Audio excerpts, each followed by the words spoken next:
Goku and Lean. Hey, how you guys doing? This is Isaac, the same pattern as my grandmother's chair, Anderson.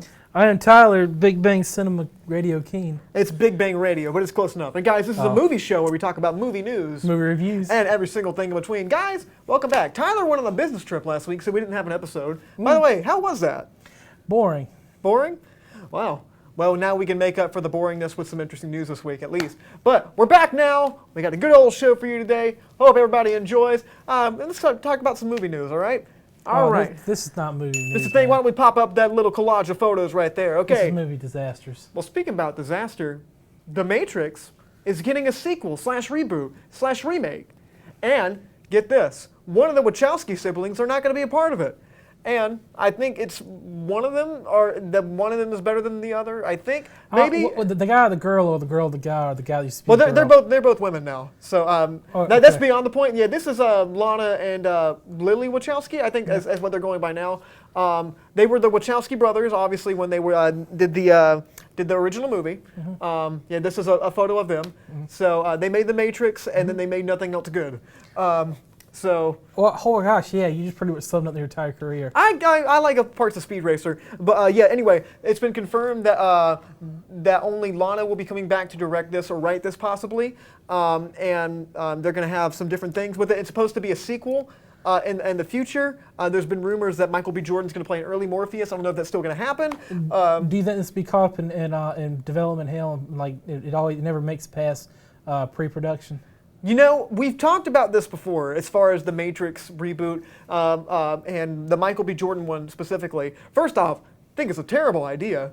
I think it's an absolutely wretched idea, and you should not do it. But secondly, this one, I saw all over the news last night. I turned on the news last night. It's on the news. It's on like all the entertainment websites. They're talking about Jada Pinkett Smith coming back. Glad that she's getting work. Okay, what I was told is the studio said Wachowski's no more movies. That's what I heard. They cut them off. I don't know, man. Jupiter Ascending, like what a hit. Oh, it was because of that they lost so much money. Yeah. I wouldn't even call that a movie. That was basically The Matrix if it got some sort of disease. That was a career suicide note. Yeah, it essentially was. Yes. And you've never seen Jupiter Ascending. You're missing out.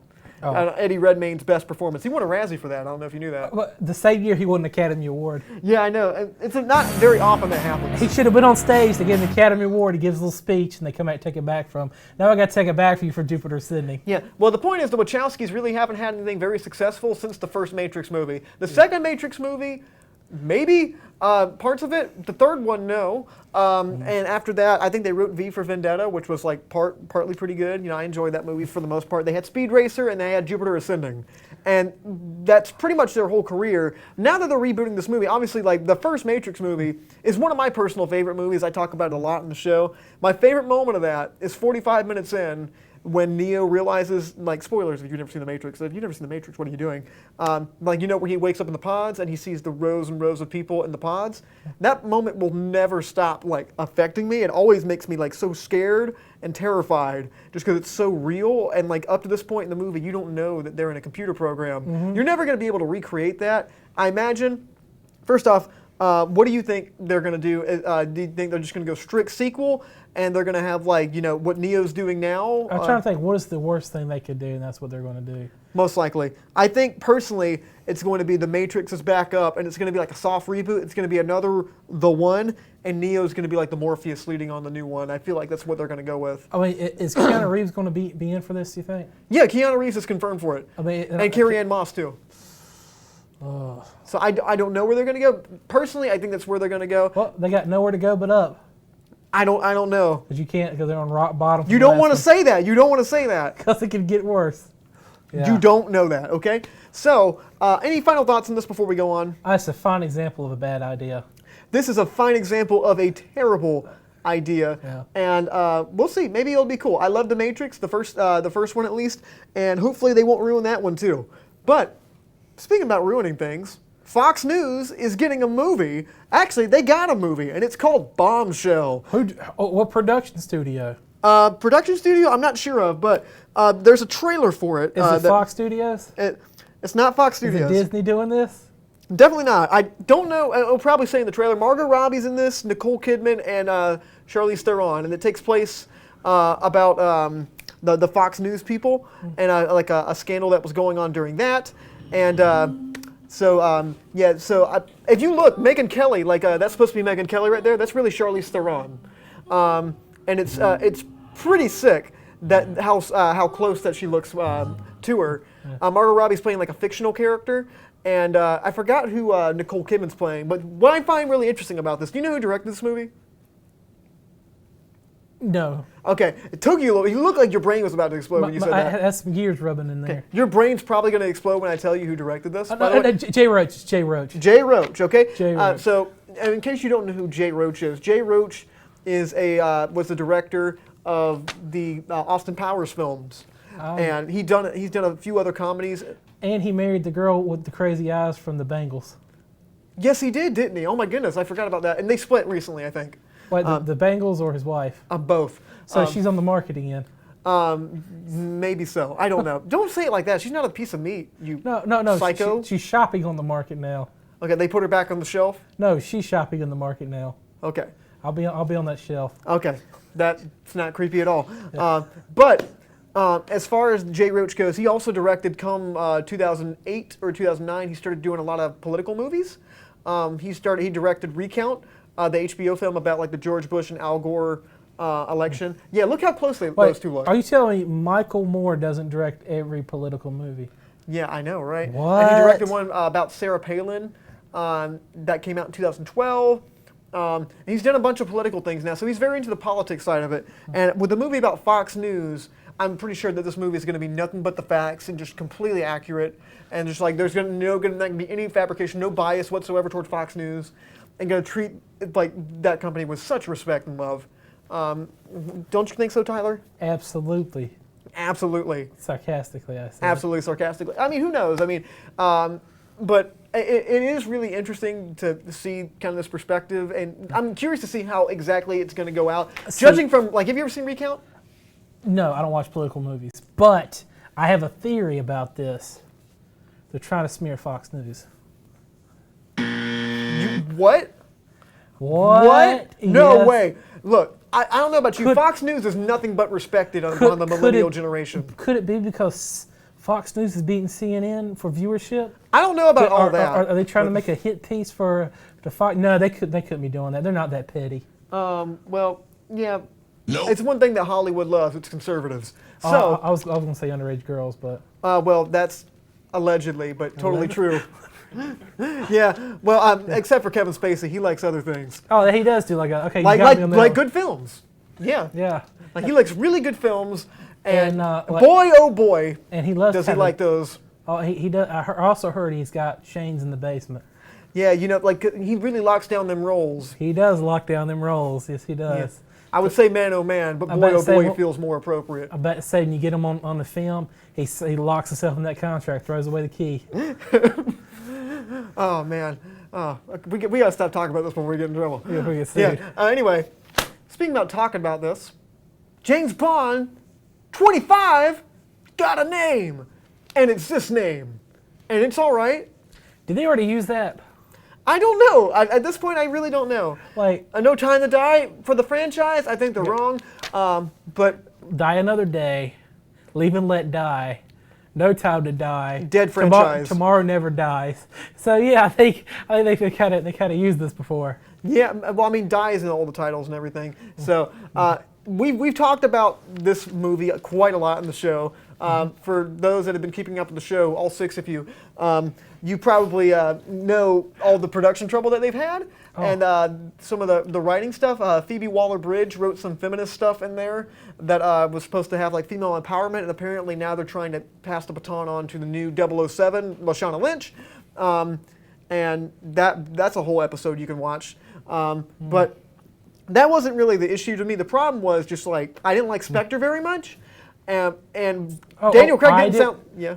You and 100 million other people out there. Yeah. Andrew Small, our executive producer, and I were talking about that earlier. Yeah. It hadn't grown on me, man. I still don't like that movie, and it's so many missed opportunities, man. But this one, they came out with a little trailer with the name and everything. I mean, the name's all right. I mean, but I don't know. What do you think about this movie as a whole? Are you excited for it, or? Who's going to do the song for it? That's my biggest concern. I don't know. Who's gonna Walk the Moon is going to do it. There we go. Nobody's talked about Walk the Moon in like 7 years.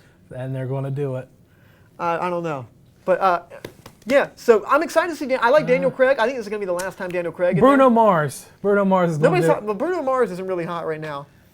Who is the hottest actress? Billie Eilish. You know who Billie Eilish is? Yeah, but... You as a 65-year-old man, I understand if you're not down with the hip things. I believe I've heard them on the radio, or him on the radio, or her on the radio. Either Tyler one. uses a lot of Just for Men. Yeah. But yeah, I'm excited for this movie.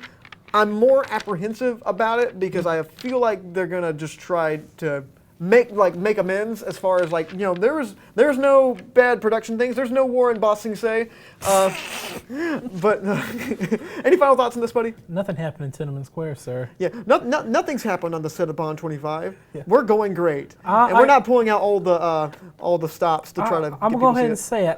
It feels like every chance studio I've seen right now, everybody's just making bad decisions, like shoot yourself in the foot, bad decisions. All right. Well, speaking about the worst decision of the week, why don't you tell people what that is? Okay, apparently Sony and Disney has backed out with their deal with Spider-Man. Spider-Man is no longer an Avenger, no longer in the MCU. And he's no longer any interest to me. Yes, he's gone. And so I think Sony's going to solo the next film, and we remember the last 3 Spider-Man films they did by themselves. They all turned out great. Yes, they did. Andrew Garfield, man, I mean, actually he wasn't the problem with those films. I'm going to tell you, what franchises does Sony films on? I mean, like... Successful. I mean, Ghostbusters 2015, 2014? I mean... Men in Black. Fantastic. Oh, goodness. Men in Black. Men in Black International. And Spider-Man are the 3. Oh my God. Like that last Amazing Spider-Man just made me cry. Like it was just something about it. Like watching that film and seeing Paul Giamatti talk in the Russian accent, I'm like, this is what it feels like to have a father. That's acting right there. Yeah, I'm like, this is... His acting was so good, it almost like it was bad. He was flipping all around. It was like it was so good that you're almost like, he can't be this good, so your brain tricks you into thinking it's bad. It's like when you grab a hot spoon and it's so hot it feels like it's cold. Yeah, and that's so the equivalent. Was so good, it almost felt like it was bad. I don't know. Jamie Foxx as Electro. Let me tell you right now. I haven't seen performances like that since Schindler's List. Do you know that Jamie Foxx is Electro? Yeah. Did you know he's Electro? And like the fact that Spider-Man forgot his birthday. Spider-Man forgot my birthday. Okay, now you just sound like you. I'm trying the Jamie Foxx list we had. But you sound kind of like you have a hearing problem. That's kind of insensitive, man. No, he had a lisp in the movie.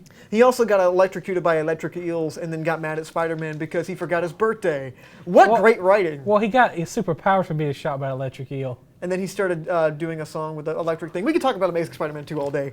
But as far as this deal going down, do you think there's going to be a resolution to this or not? Absolutely. Sony is not going to jump on that grenade. So what I heard the whole reason they broke up is that Disney only had rights to 3% of day one ticket sales.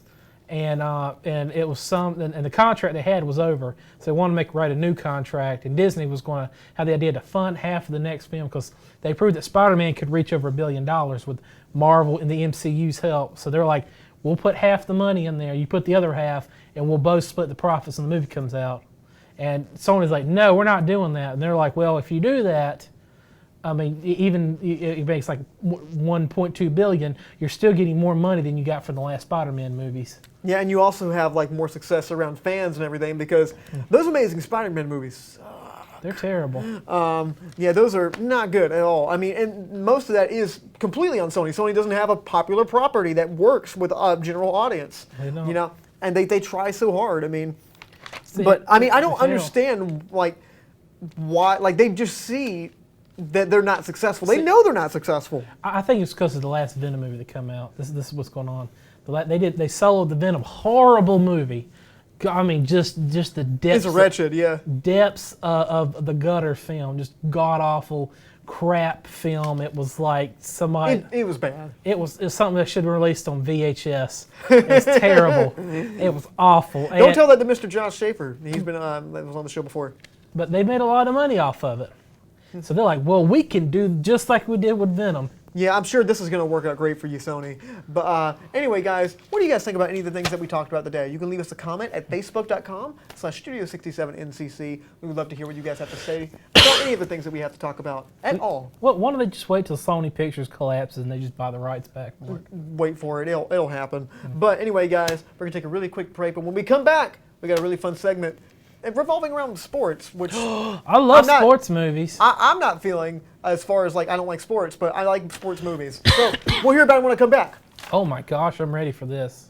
Y'all ready for is this? a leadership organization that focuses on mentoring young men to achieve leadership. and success. We help. The two things. A leadership organization That focuses on mentoring young men to achieve leadership. and success. We help. We learn, We work. we lead.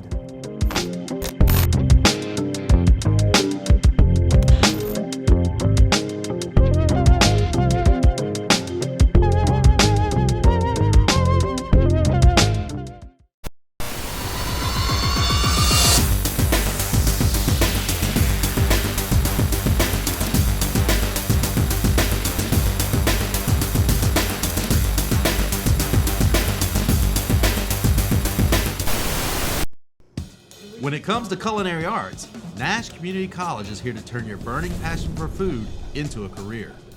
Our chefs, with over 70 years of highly qualified industry experience, are here to point you in the right direction, teaching and handing down classical culinary techniques that will improve your skills and help you cut your way into the food industry. Gain invaluable experience, vital to cooking and preparing delicious food, served in a personal and creative environment. To learn more about the Culinary Arts program, visit nashcc.edu.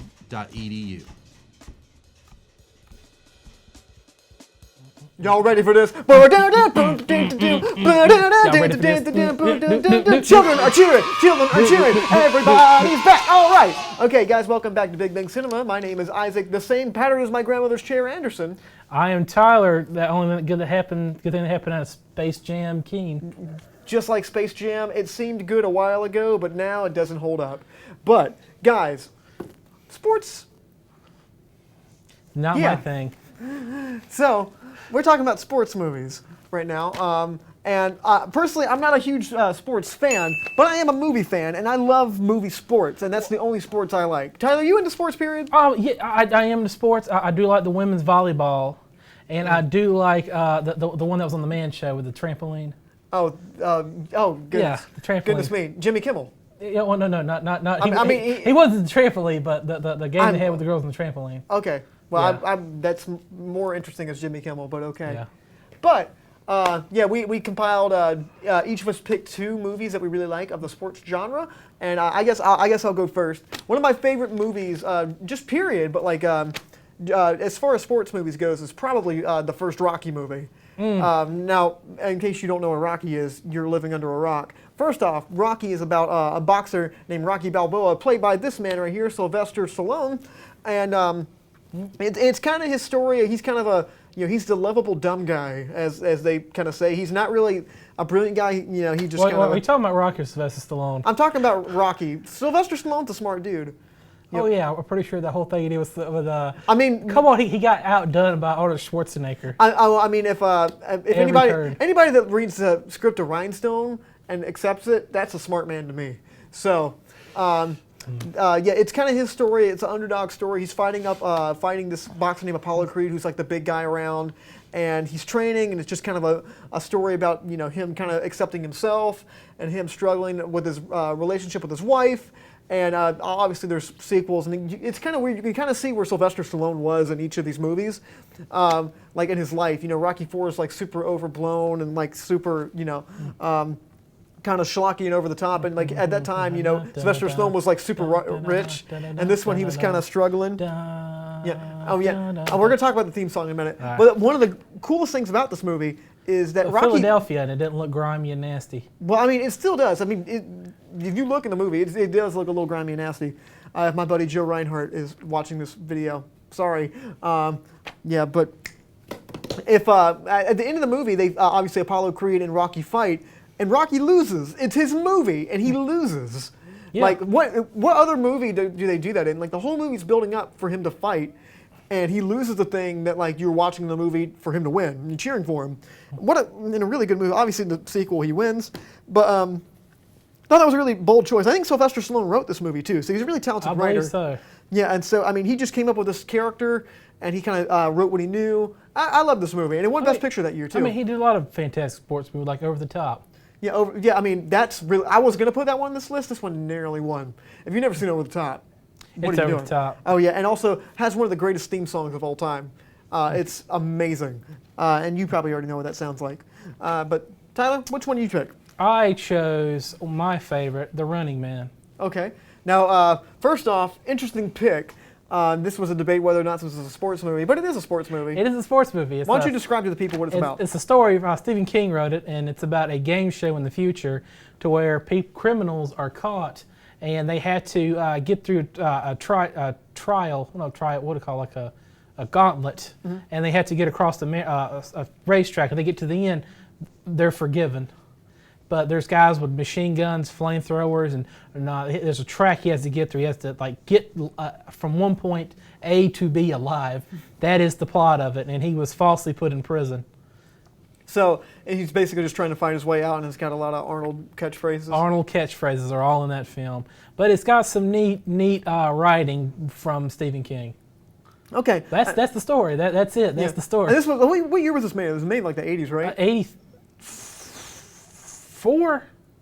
I think it was like later, 87. Oh, 87. Andrew's in there fuming right now. He's like, it's 87. It was 87. this month, this hour it came out.